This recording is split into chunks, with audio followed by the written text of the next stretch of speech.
Analogy दिसायला सोपे असलेले परंतु थोडे वेगळे असलेले हे उदाहरण आहे.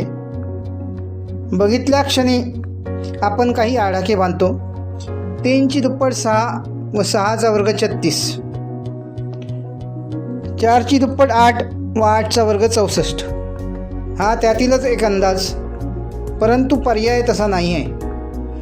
मग नेमके काय आहे?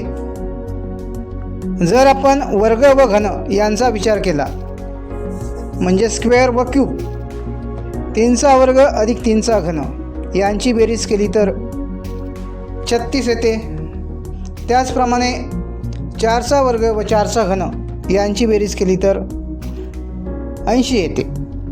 म्हणजे पर्याय क्रमांक 4 हे या प्रश्नाचे अचूक उत्तर आहे.